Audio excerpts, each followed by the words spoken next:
Hey friends, Mark Holmes here with my buddy Cowboy Joe Boo, and as always, thank you guys for watching, commenting, and subscribing to the Joe Boo Sports Report. Because without you guys, well, I wouldn't be sharing my misery with all you guys. It's 5 o'clock. I've done some work already today, and I'm going into work from basically 6 o'clock to 4 a.m. in the morning, ripping out these door jambs that are in concrete. So this is going to be a lot of fun, I got to tell you. And when you got to work through the night, you have a big gulp of iced coffee to drink to keep your ass awake. So it's going to be a lot of hard work, but you know, as they always say, or at least I always say, hard work pays off. Now, I had done a video because I thought it was freaking hilarious on First Take with those guys who are all Giant fans. How they're basically giving up on the New York Giants. They talk about Eli Manning is just lost it. He's gun shy. We're hearing the talking heads talking about unless Odell Beckham is baby Jesus, that team is done and over with. Eric Flores, they said that guy shouldn't even be in the NFL. That maybe Ben McAdoo, who was the offensive coordinator for 2 years before he became head coach, should be fired. It's just great to hear them talking about the New York Giants like they talk about the Dallas Cowboys. So I'm just enjoyed that completely. I actually did a video of it, but it seems like I'm getting blocked by First Take all the time. So that'll be the last I ever tried doing that. Quite frankly, they should be happy that I'm actually promoting their show because they're really hot garbage.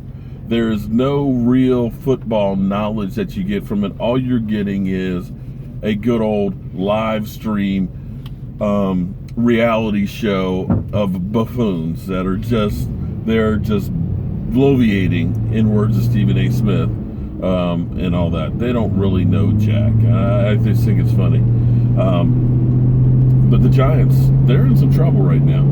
I told you guys before that their offensive line was bad, and of course they kept talking about Eli Manning, the two-time Super Bowl MVP quarterback. Well, that was 2011. He's 36 years old, and he hasn't had an offensive line in quite a while, and we know what that did to Tony Romo in his career, and he certainly has no running game. You know, they're truly one-dimensional, and Eli Manning has gotten to the point where it's like he's been Washington Redskinized.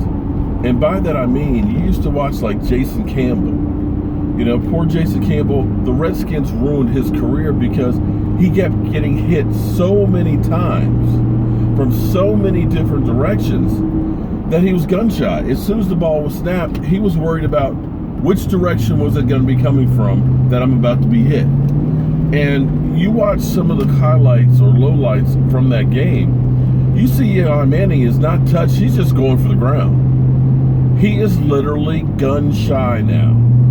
And with Eric Flowers, I mean, geez, I thought Doug Free was bad last year. This guy, he is just like letting people go, and he's, oh, damn, I missed him again. Oh, I missed him again. I mean, that dude, how he's still on an NFL roster, I don't know. And that was like one of the highest draft picks that the Giants had in forever.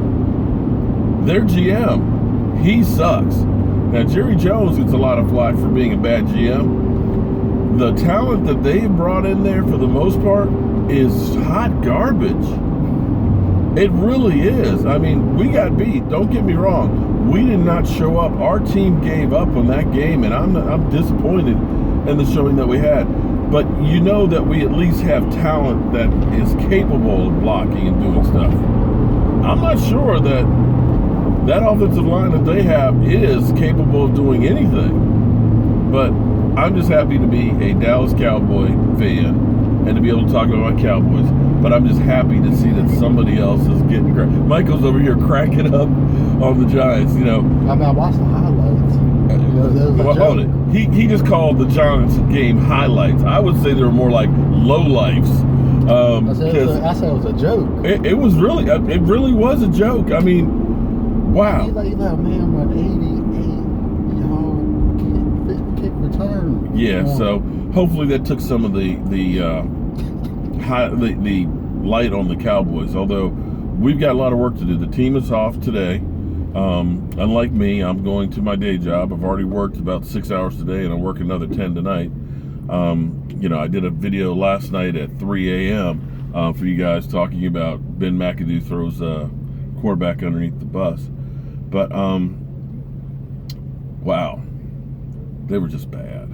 They were just really, really bad. Now, the good news for us is we ended up waiving the linebacker from the Green Bay Packers. He basically came in and had a cup of coffee.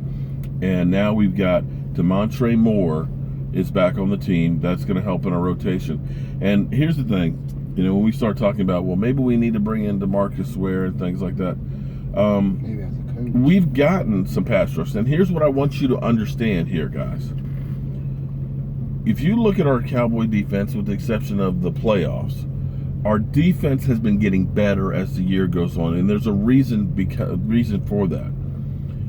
We have so many different parts, so many different guys that we're bringing in. Like last year was David Irving. If you notice how last year David Irving got better as the season went on, and by the end of the year he was a beast. He was a practice squad player in Kansas City. It takes time to get used to the system that's there. We got pass rushing last week. We did get up the field and everything else, and we were able to put pressure on. The problem is we would have one guy who didn't have his lane assignment, and so there were gaps in that pass rush. As the season goes on, they'll get realizing that, okay, it's not enough for me just to get upfield. I have to get upfield in the right position to make sure there's no gaps for the quarterback to be able to see, or no gaps for the quarterback to be able to run. And that will come with time, so don't panic yet. But getting Damontre Moore back in the rotation, that's another big body and stuff. That's another rusher that we can put in there and get in that rotation. That will help. And then in 2 more weeks, we get David Irving. So don't lose the faith on the team. We will be okay.